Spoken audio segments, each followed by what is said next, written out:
Hello, everybody. Hello, friends.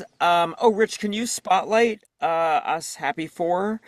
Um, I can. I I am Joel, and I am so thrilled to welcome this trio of talented supporting authors for a little chat to help us get to know them and their writing. And I hope at the end of this session, this little chinwag, all of our Rainbow readers will be excited to dive into your work and feel comfortable knowing your face and coming right up to you and saying hi and chatting with you about things that you love that they love too. Um, also we have some fun giveaways to do at the end. Rich will randomly pick from all the folks who've commented in the chat. So do that if you want free stuff. And now I am very happy to welcome Heather Leighson, Leighson. Jamie Jamie Dean Gibson, and J.S. Harker. Hi friends. Hi. So, Jace, hmm you've been on the cruise before. So, hmm what are you looking most forward to about being back? Whew, about being back. I like disconnecting from the internet. I spend way too much time on it. And so it's nice to disconnect. And then I like seeing everybody when I get to like either the martini bar or finding new people to eat lunch with and stuff like that at the and I like how in the dining hall we get to change tables every night because Yeah, that's not standard to cruise, but it it is is standard not. for us. And so Yes. we get to change around tables every night. So I get to meet a lot of new people, and that's what I'm really excited about. Excellent. Agreed. Jamie, you were with us the first year as a reader. I was. And now you are climbing up to the you are climbing up the ladder. So, what are you excited about going on this adventure now from an author perspective? Just getting to talk to people, like it was fun when I was as a reader, and I got to meet so many interesting people and got to just hang out with people. So I'm really excited just to be able to talk about a book that I've written with them. So I'm just excited to spend time with people that are kind of like an extended family at this point. I've seen them at other conventions and just got to meet a lot of really just nice people. Well, we're very happy you're back with the family, and we're very Yeah. excited that we're gonna get to talk to you about books this time, about your books this time. Yeah. Um, Heather, what are you freaking out about? Since you're our baby, what are you freaking out about? How can we? Um, What's your primary blah? I'm an introvert, so I think the whole experience is just a little bit out of my comfort zone. So, I haven't ordered any swag yet. I gotta like bookmarks and things. Just, pretending it's not happening. So, I would get on that. hmm But what I can promise you is that it is, think of it as an introvert convention. You are not okay. alone. Nobody is expecting you to tap dance on tables. We just want you to be there. We want you to be there. We want you to, and people are going to ask you to talk about stuff you want to talk about, right? They're going to ask, you love books, they love books. You love gay hmm stuff, they love gay stuff. Um, What? and it's such a safe space that for those of us who like to live in a shell, I promise you that you will be coaxed out in a gentle, loving, and encouraging way. And when Thank you you. need moments to recharge your battery, you'll be able to. So I promise you're going to be in good hands. So what I would love to know, first of all, is kind of how each of you started writing. Have you always considered yourselves a writer? Was it a certain idea for a particular book that made you go, "Oh, hey, this could be, my starting point." What what was your kind of, just sort of briefly, what was your journey into this? So, Jace, why don't we start with you? Okay. I was on a school trip and I had Interview with the Vampire and I ran out of book to read and still had trip. So I started writing a story to entertain myself. And then I realized this is actually a job. And so I was like 13 and I'm like, I'm gonna be a writer. Wow. Um, yeah. My parents were not very excited for me, but they have been very supportive. But yeah, so it was kind of like 13 all through high school, just Wow. writing, writing, writing, writing. That's awesome. That's so cool. Jamie, how about you? Kind of same. I joined a group when I was in junior high school called Power of the Pen, and discovered that I love to write. It doesn't matter what it is, fiction, just journal writing. I just love to write, and just kind of always just assumed that I was going to be a writer at some point in my life. And I still have like every single thing that I've written since I was 12. Wow. So like I have all these like little mini stories that I thought were big stories when I was 12 years old that were like 12 pages long. I love that. Yeah. That's so great. Heather, how about you? So I also thought young that I would be a writer. In high school, I loved writing.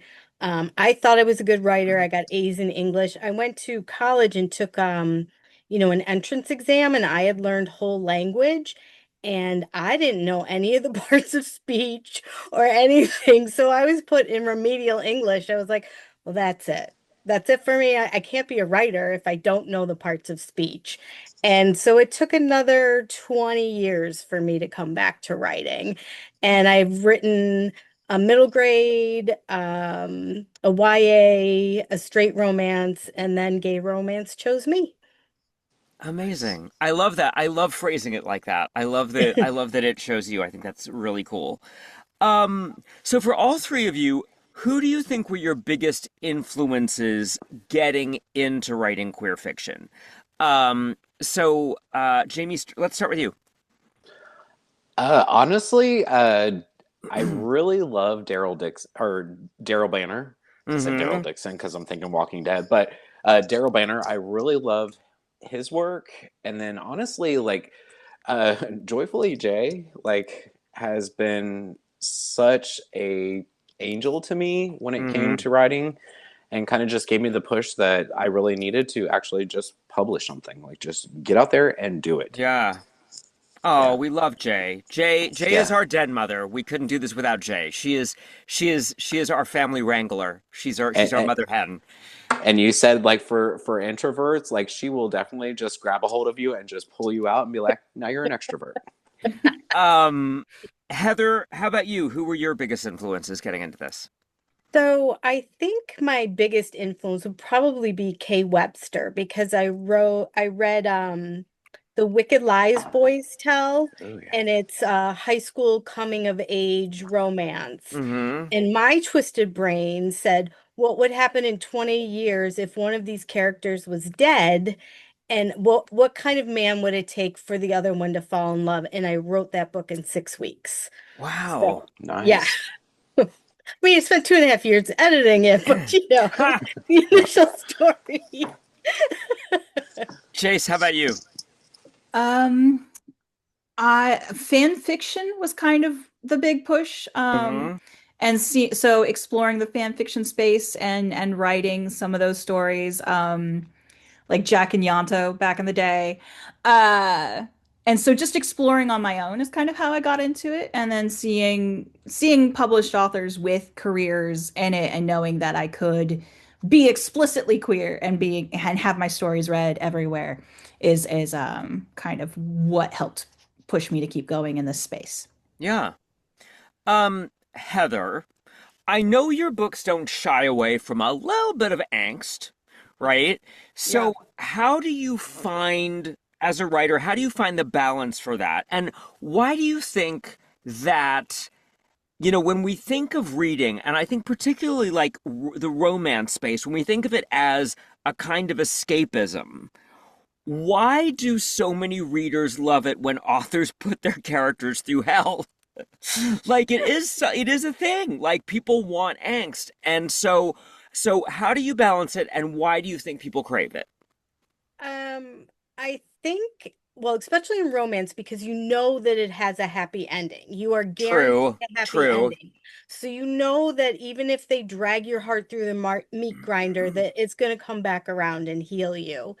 And I did change a little bit my perspective on writing. When I had first plotted out my hockey series, I wanted to make it more realistic, like so there was going to be like homophobia and racism and things like that. And then No one had um, teeth. yeah, right, no teeth. And then things went politically a little different and I was like, no, I'm writing a world that I want people to be able to live in. So Hmm. I got rid of the homophobia, I got rid of the racism and just made it more like personal angst, which I didn't have in my other I didn't have like homophobia or racism in my other books, but Okay. I just thought it was hockey was like the perfect place to do that. And then I was like, no, I'm not doing that. No, I think it's really interesting what you say about, and I hadn't really processed that because of the guaranteed happily ever after, you can go through that, but know you're going to come out safe on the other side. I think that's super smart. Mhm. Jamie, so you have an associate's degree in creative writing. I do. What is something that they taught you that you now feel was utterly shit advice for you as an author, or something that you just were taught this is how you do it and now is not at all part of your process? Find a publisher. That was like Oh, the kind of interesting. thing that held me back for the longest time Mhm. because I wanted to do because I was taught to go through traditional publishing and the more that I got into it and started sending stories out, the more that I started realizing that you know what, this is not what I want. That I want more control over the worlds that I create and kind of every aspect of it. And so I was like, you know what, I'm going to do self publishing. That way, I have control over what I put out into the world and not have to kind of answer to anybody. Yeah. Um, Yeah. Jace, Mhm. I know you're a big D&D, a big video game Mhm. person. What do you think those fandoms taught you as a writer and influenced what you want to write, particularly thinking about your Tit for Tat series? How did that Okay. all play Uh, into The that? the influence actually came more after Tit for Tat because I got back into D&D when the pandemic hit. Like I was big into it in college, but back when the pandemic hit, I started watching Critical Role and Dimension 20 and reinvigorating my hobby. Um, and part of it is actually seeing because they're doing improv and they're doing things on the spot, the DMs have to be villains. They have to be the bad guys, and they can't shy away from that. And part of what I was avoiding with my like supernatural series and whatnot was being the bad guy. I didn't want to be seen as being bad or evil. And it's like, but if I don't write a good bad guy, I can't have a strong hero. And making the bad guy does not make me a bad person. Like inflicting the trauma upon the characters is something I'm technically doing, but I'm also then, Yeah, it's a whole big struggle in my head sometimes of like, wait, this I created this part of me, so this evil bad guy came from me somehow, but he's also still just a reaction to like what I've seen and what goes on in the yeah. world and acknowledging that there are really It's shitty people out there. That's interesting because I assumed because tit for tat is like fae and fairies and that stuff. Yeah. I thought that would be so that's really interesting.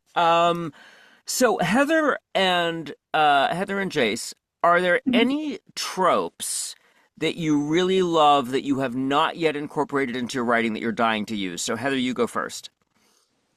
Um, I am pretty much stick to like hurt comfort and force proximity.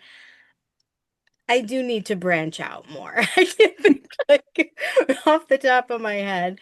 Um, I just dabbled in paranormal, which is something that I have a Yeah. short story, but I would li really like to get into a full novel with some paranormal. Jace, how about you? I'm honestly trying to think of one, but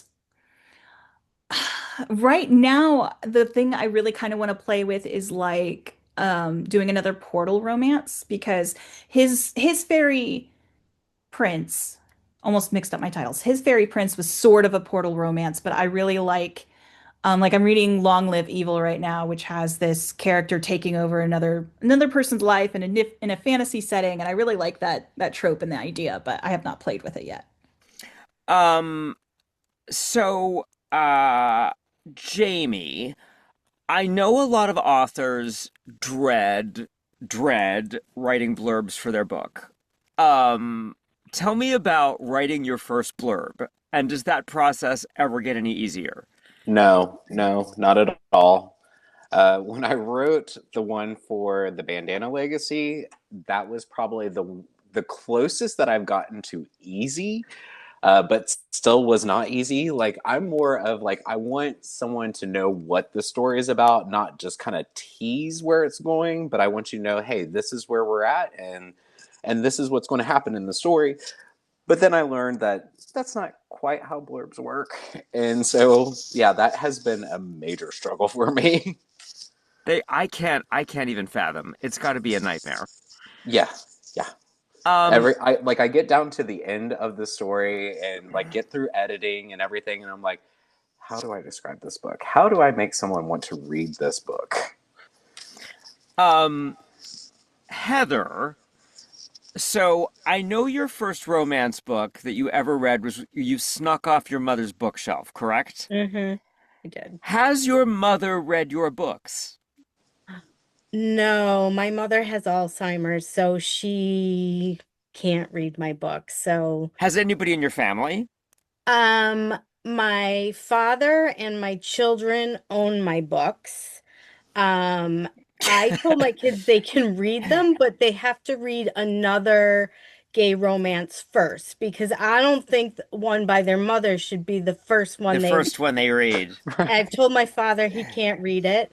And my husband, I made him watch Heated Rivalry with me, and I said, "All right, if you're into this and you like this, you can read my books." Um, do, He did like it, but I'm not sure he's ready for the books. have either of the other two of you ever had family members like read? Yeah, yeah, yeah. Yep. Yeah. Yeah, Awesome. my sister, like when my first series of book is more horror, and Hmm. then my second series is more gay romance, more dystopian. Yeah. But I had forewarned her before she read it. I'm like, you're going to get to a certain 10 pages in that first book that are going to blow you away a little bit, and you're not going to expect that coming from me.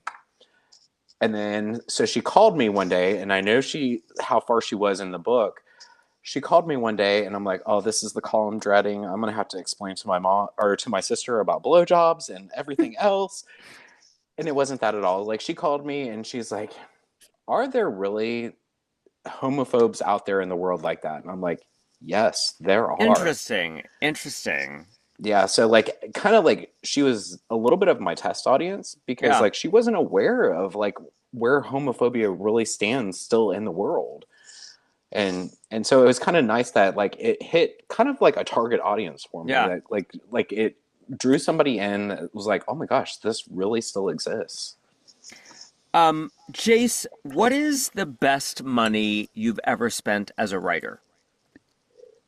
As a writer, um, well, right now I'd have to say the most recent and big one that I like having spent money on is investing in making audiobooks and hiring Kevin Earlywine to do Wrong Hunt as an audiobook and getting to do that this year because I was coming off a very bad creative year. It had been very tough for many reasons, and I paid to produce the audiobook, and I'm like, this, we'll see how this does.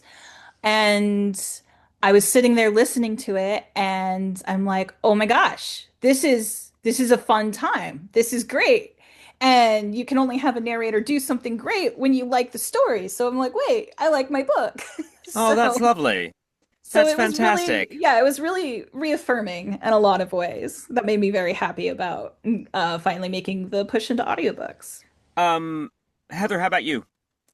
Um, well, I think this cruise is going to be my biggest expense so far, so I'm pretty excited about that. And I'd also like to talk to some other authors who have done audiobooks because that is going to be the next step that I want to get into and own my own books and figure all that out. Amazing. Well, we support that 100%, Thank 100,000%. you. So Jamie, you literally say that your stories are not for the faint of heart, and I think that's really cool. Yeah, And you love blending thriller and horror into the romance world. How do you kind of chart that? And when you're writing outside of the mold, do you ever worry as you're writing it, is this going to be commercial? Will this find an audience? Or do you just write what you love and those people will find you? kind of that. I just kind of write what I love to write, and I like to experiment with different things. So like I got an email yesterday from a reader that said, "Hey, I saw that you quoted that, just because it's a romance doesn't mean it can't have a decapitation or two." And I'm like, "Yes, exactly." So like I try to find that like even place between where is it scary and where does the romance fit in with it, because I don't feel like there's necessarily a separation of emotions like that. Like bad things can be happening as you're falling in love with somebody. Yeah, absolutely. Yeah. Um, so Jace, Hmm. um, with your connection to D&D and other fantasy Hmm. stuff, it is interesting to me that you've gravitated towards writing urban fantasy and paranormal, bringing those characters like Hmm. fae and monsters into our world rather than diving into a more high fantasy full world narrative like that those Yeah. yeah. So what was that course? What is the hardest thing for you about blending fantasy and the real world? Um, so I also have a big background in I was a huge Buffy the Vampire Slayer kid. That was my teens was Buffy and Angel.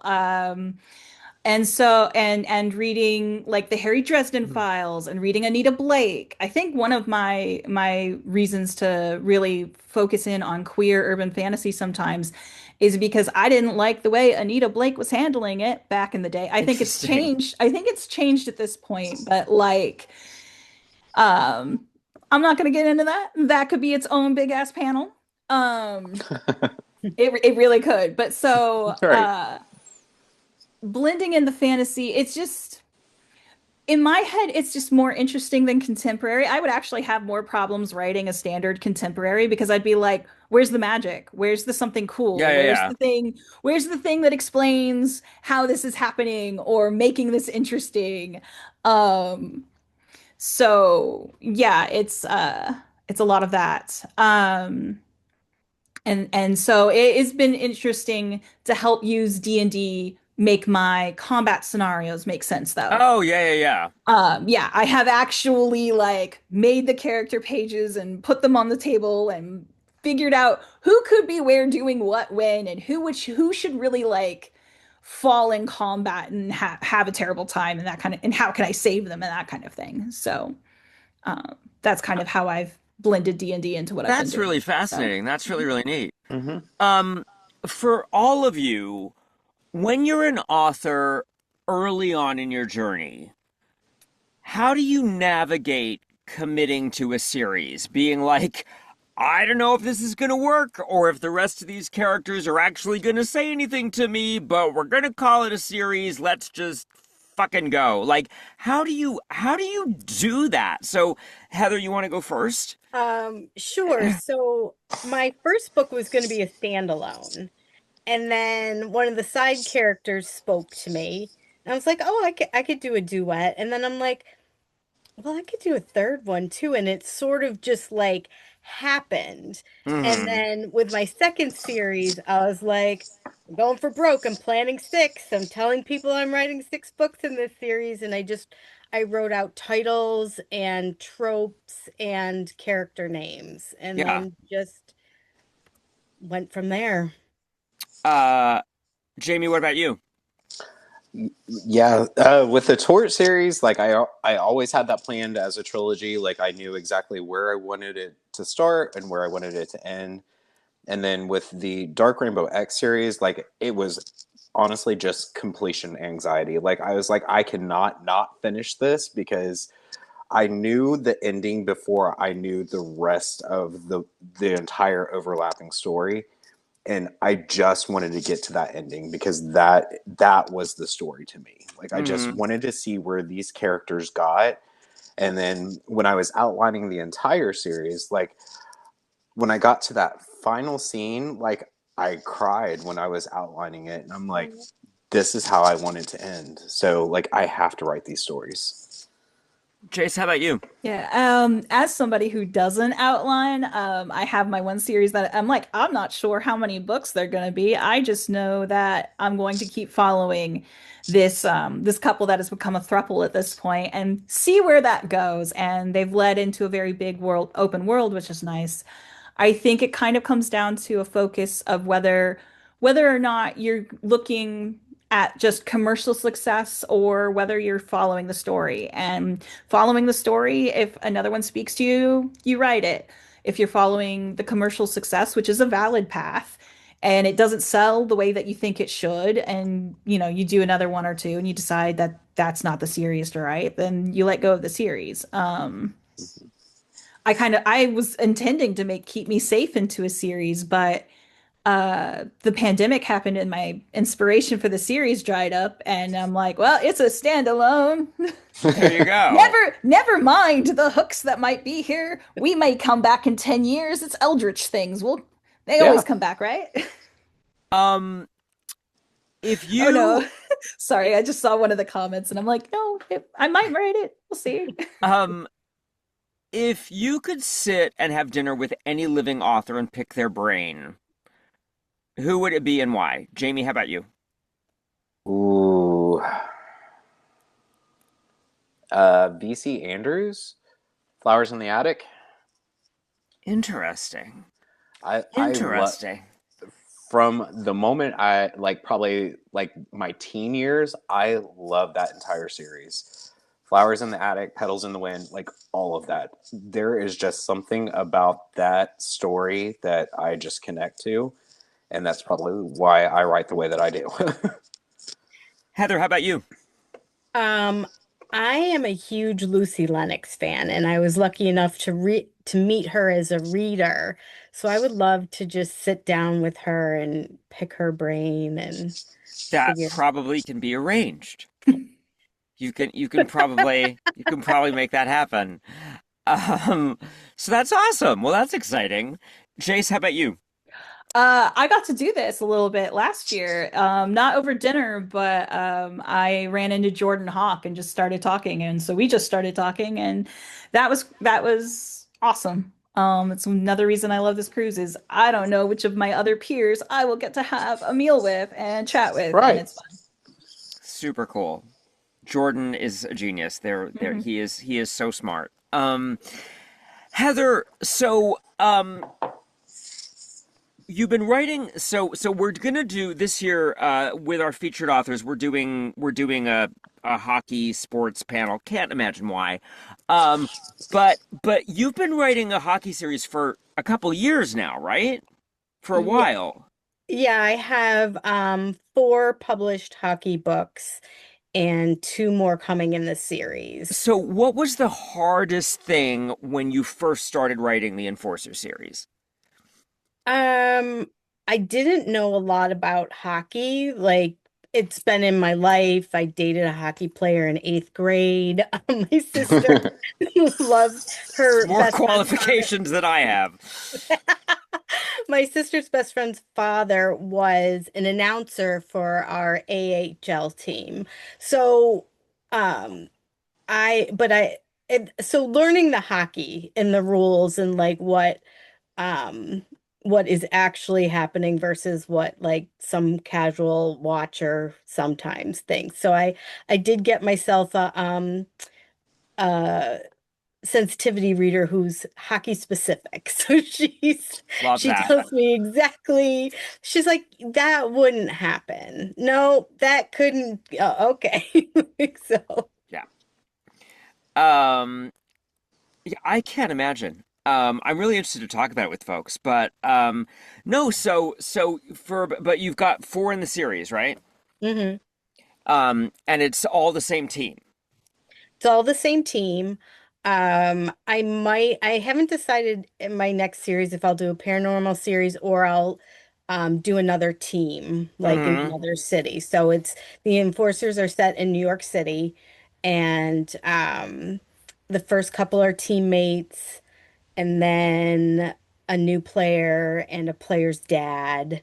Um, best friend's Awesome. dad, of course, because the trainer and the captain. So the one I'm writing now is the first one that both people have not been somehow connected to the team. So I'm like, Oh, there's far less hockey in this book because it does make sense. they're just, you know. Um, um, that's really funny. Jamie, in your Dark Rainbow series, which you began writing last year, right?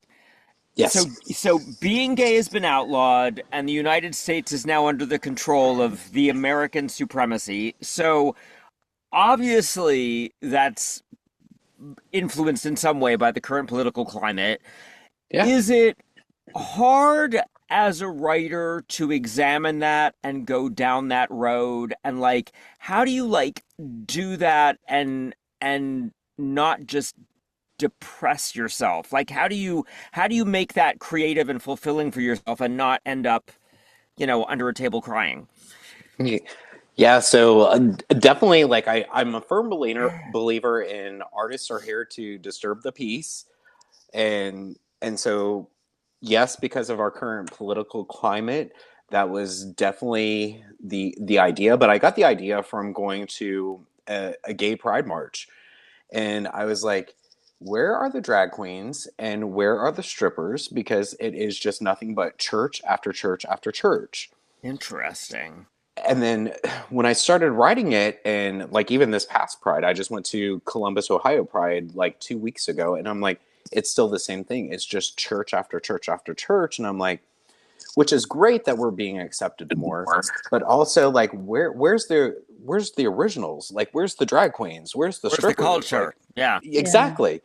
And then like as I've written it, like yes, definitely, like as I delve deeper into it, there have been times when I just have to like step away from it for a couple days because I'm like, I am depressing myself. Like I Hmm. am so sad about how things could be and how they kind of already are. Hmm. And so yeah, I just step back from it. But then I think the overarching storyline across all three of the books is that regardless of what happens and regardless of where we're pushed and hidden, there are always people there that will connect to you and love you. And if you find that group of people, you'll always be okay.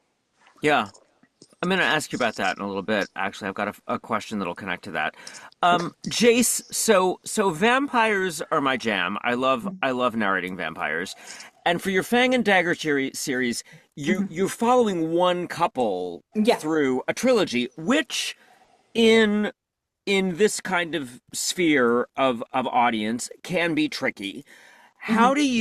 How do you sustain an audience's engagement in the same couple? And I'm interested if there were any existing series by other authors that do that that gave you confidence it could work. And tell us a little Yeah. bit about Danny and Roger and why you think they earned a long journey. Zach and my brain's like, damn, Sorry, it's Zach and Roger. No. Zach and Roger, sorry. There's so many characters, and they are the couple that becomes a throuple because I'm like, I don't know what vampire is living for more than 10 years and doesn't become poly, but Okay. um there's Ha. a lot of poly vampires in my world setting. Um I think part of it is that I am Fang and Dagger is my series that lies a little bit more on that edge between romantic urban fantasy and paranormal romance. And so they do have some more of that. I always like to tell readers that it's kind of like Supernatural meets Buffy the Vampire Slayer in some ways with like the politics of True Blood. Um And so those are kinds of stories also usually follow the same characters. Now you'll have a lot of side characters that come in and out, which Mm, my series does. Um, but part of that starts with the fact that Zach is a young hero when we meet him. He's only 20. He's got a lot to unlearn from his family traumas. He's got a lot to learn about the vampire world. And Roger has spent 300 years as a vampire, but he's pushed himself into this one type of role. He's because it's how he has survived a rather brutal sire controlling everything. And so they're both just at the point of start of growth. And this is actually kind of like dovetailing back into D&D stuff. Like as characters level up in D&D, their problems become bigger and bigger. interesting. So when you start out, your problem is like the goblins in the dungeon. And then, you might be dealing with like the raiders who attack the town. And then you might be dealing with like the king that is squashing a revolution and you need to be on the revolution or not. And then you deal with the gods. And so Zach and Roger and Takashi, who's their third, their story is kind of slowly leveling up in that same mannerism. So like at first it was like, okay, we're gonna focus on killing Seamus because he's the bad evil guy. And they're still needing to do that, but as the stories are going, because we're not done, uh I am working on book 4. It will come out, I swear. Great. And So yeah, but so as that world, their problems get bigger and bigger. They see the bigger political yeah. landscape that they have to deal with. Were there any series that existed that you thought this I can make this work? That sort of that's I was familiar. I hadn't read any of Sheena Jolie's Necromancer yeah. series when I started out. I But have read them since. you knew Yeah, but I you knew knew. that they Yeah, were I yeah. knew. Yeah, I knew the That you Beacon knew Hill that there was a Sorcerer. Yeah, template. You knew there yeah. was a There was template in bit a of a way. template. Yeah. Yeah, that's amazing. For any of you, do you love research? What is the weirdest research rabbit hole you've ever fallen down? Jamie, are you a research guy? I wasn't at first. This last book has really put me through Research Central. I want it to be as realistic as possible, so I had to look up how train stations worked and where train station locations were through from Ohio through California, and then what ports, shipping ports, allowed shipping to Hawaii. Int- Um, yeah. So like I wanted it to be as realistic as possible. So Yeah. like if someone was looking, I didn't want someone to be like, yeah, that's fake. That's just a made up, you know, port or whatever. So like I did some deep research and like my Google history is just out. It's just Um, like if someone's looking at it, they're just like, who is this? Jace, how about you? Weirdest thing lately is I started researching 14th century France, which I'm still writing in modern day for the most part, but I have a story that's going to be, you never know where the vampires and the other characters that have such long lives are going to be from. And so, yeah, what the politics of 14th century France were like was not Wild. high on my list of what I thought I'd Ha. be researching this year. Heather, so I know your books have some kink and some BDSM elements in them. Mhm. How do you make sure you get that right? And what's the most challenging exploration of kink you've had to tackle so far? Like, what was the one that was the most challenging as a writer to deal with? Um, so I didn't look this up for me, but I looked this up for a book that I was editing for someone, is that I knew um like necrophilia and somaliaphilia, like when you like to have sex with someone who's either unconscious or asleep, and I had to look up what it was, if they couldn't consent, but they were sort of awake. I'm like, is it the same thing? And I don't know. I went down a big rabbit hole with that. And from Google's that, got you marked too. so from that, I started a section in my newsletter of the things that I've looked up that are Oh, crazy. that's fun. That's fun. So for you though, as a writer, what was something that you were challenged kind of making sure you got right? Um, Anytime I do any sort of kink, I really do a lot of research on it. And if I know somebody who has done that, then I talk to them about it because I don't want to get it wrong or like um glorify non-consent or you know Yeah, yeah, yeah. everybody has to consent and the submissive really has the power, Yes. which is not what Most everybody people thinks think. of. Right. Yeah, Yeah. yeah, yeah. Jamie, you seem to really lean into writing an ensemble. In Hmm. both Dark Rainbow and Tort, you don't just have like guy meets guy, you have a cast of characters banded together sort of on a journey. Can Yeah. you talk about why you're drawn to that kind of format and how you balance the narratives of all those characters, and when they come to the fore and when they need to take a back seat? Yeah, like I guess it just comes from like just always throughout my life having a small group or circle of friends that I know that I could always count on regardless of what I did or what happened.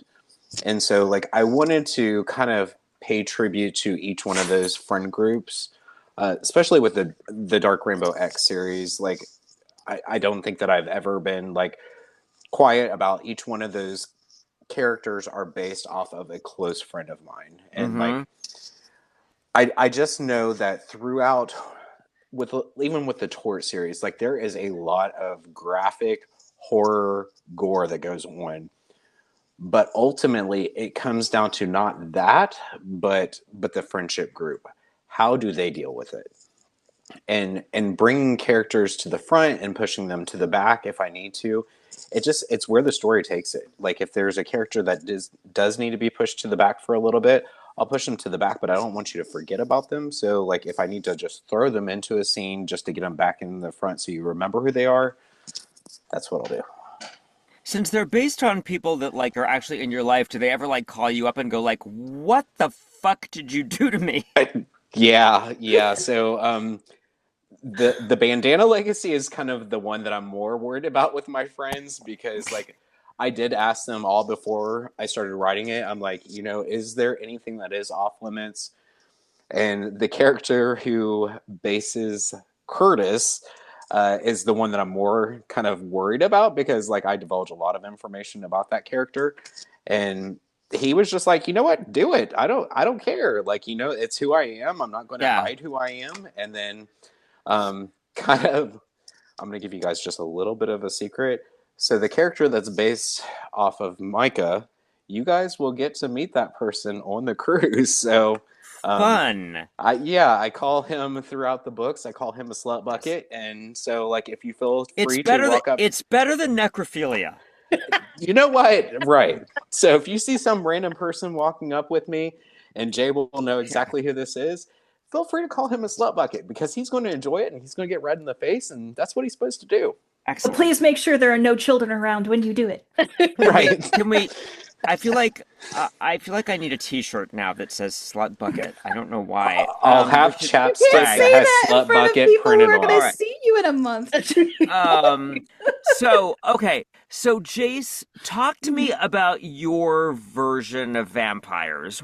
I mean, you talked about Buffy, but what and True Blood, but Yeah. what lore and established things influenced you? What did you decide to deviate and make unique? How did you kind of make it your own? Because that Yeah. really Yeah, fascinates me because about people that write vampire oh yeah, stories. vampires are they run the gamut on rules and whatnot. I was so going to write a thesis about it at one point in my life. My vampires very much don't have the heartbeat. They are, they're considered undead. They don't need to breathe. Um, but some of the different rules is like they are allergic to silver. You don't always see that one. Staking in the heart does kill them. That's not always true sometimes, depending upon on lore. Um, and I've started because I've been branching out with my vampires as well, because I have a Patreon where I run. I have a story called Nights of Blood Dreams, and they have a different sire, so they have a different lineages going on. So they have some different powers showing up rather than the Seamus line that we've been seeing with Fang and Dagger. But I want my vampires to be like big badasses and sexy, so that's what they tend to be.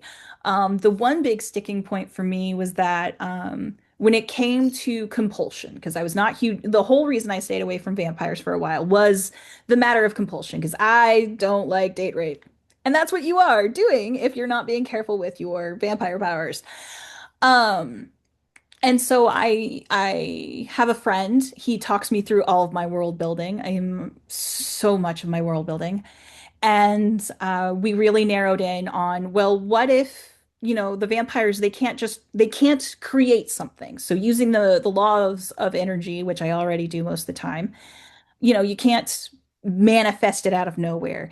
Very skilled vampires can maybe manipulate desire of something else transmute it into desire for them, but mostly they're just playing with the fears and desires that are already in a person. So Okay, I see. yeah. So like if you think a vampire's hot, they might turn it from a 3 to a 10, which lowers your inhibitions, but you were the one that thought Yeah, you had that interesting. impulse first. That's an interesting solution. That's really cool. Mm. Um, Heather, I've noticed you do something really interesting, and I'm sure other people do it. It's just I've never really, it's the first time it's come on my radar, which is create discrete covers for some of your titles. Mhm. And how did you decide to do that? How do you navigate it? What's the process? I'm really interested.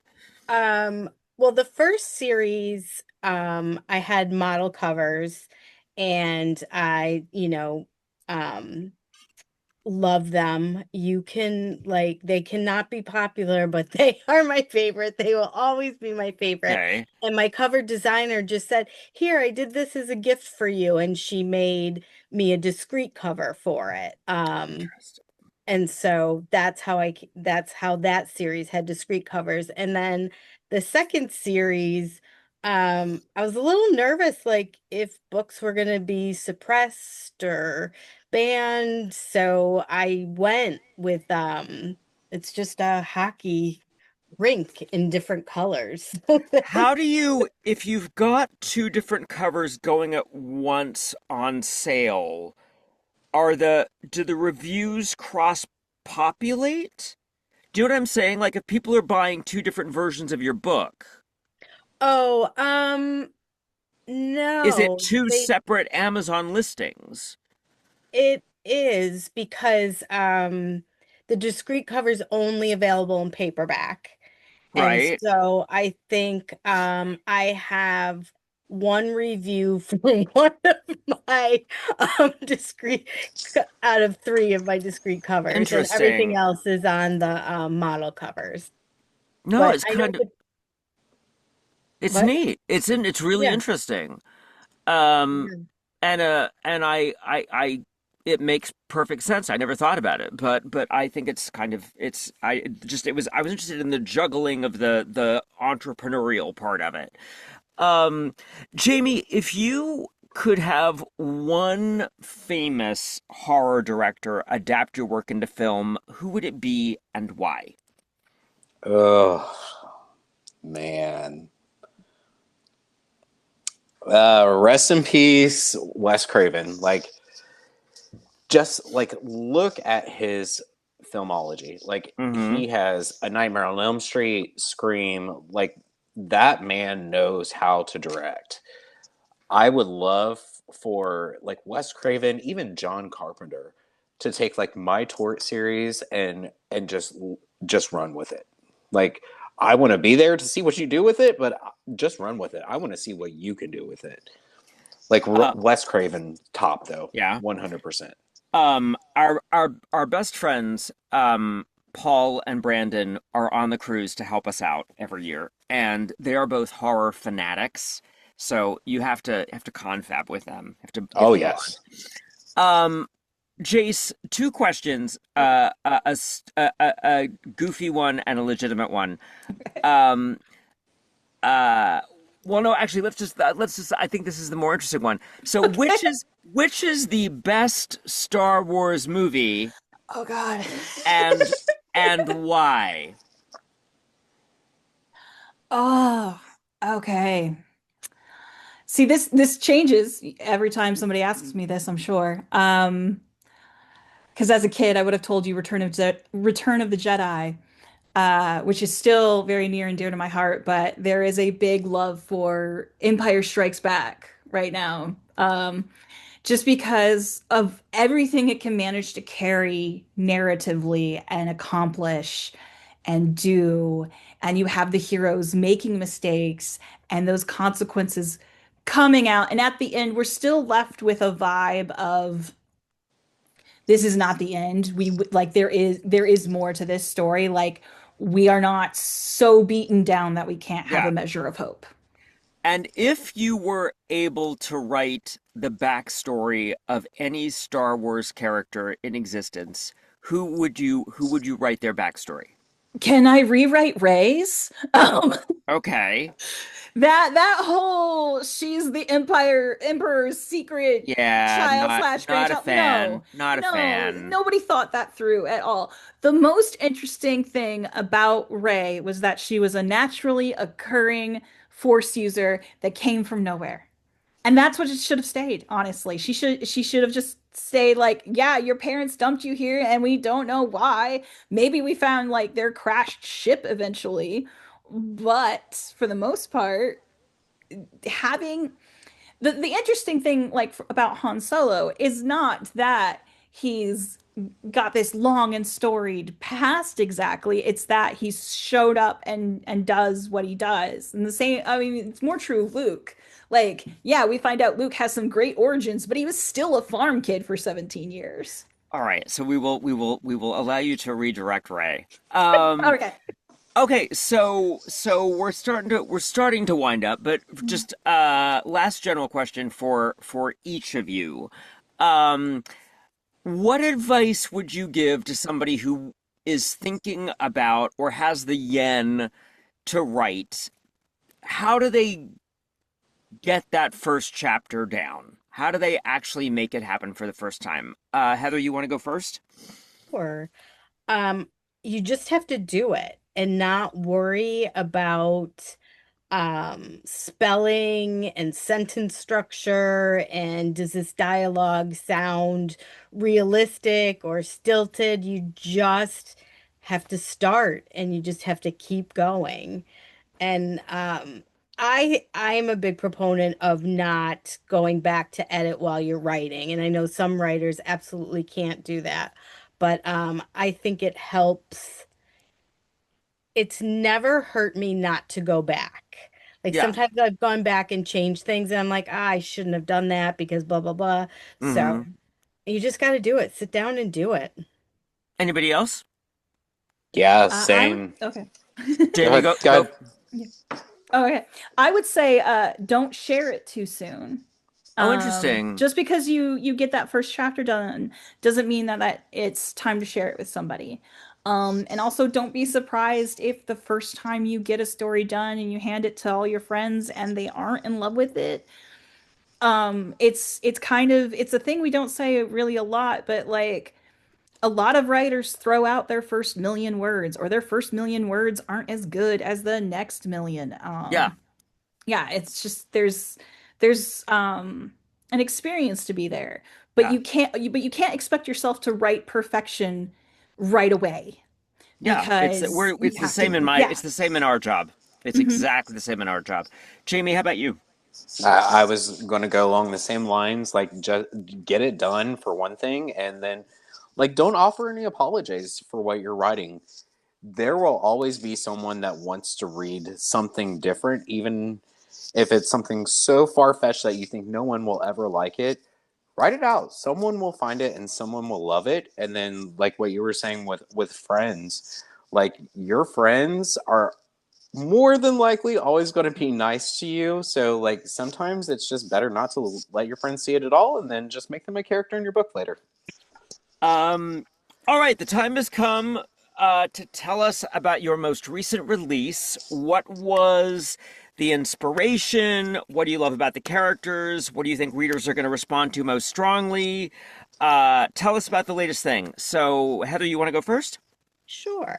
So my latest release is Enemy Zone. It is book 4 in the Enforcers hockey series, and it is stepbrothers who did not grow up together, and they each thought the other one had the better life. And so there is true animosity between them that so I think they're 22, 23, so they spent their whole lives hating each other. And then one of them gets traded to the New York team, so they're teammates.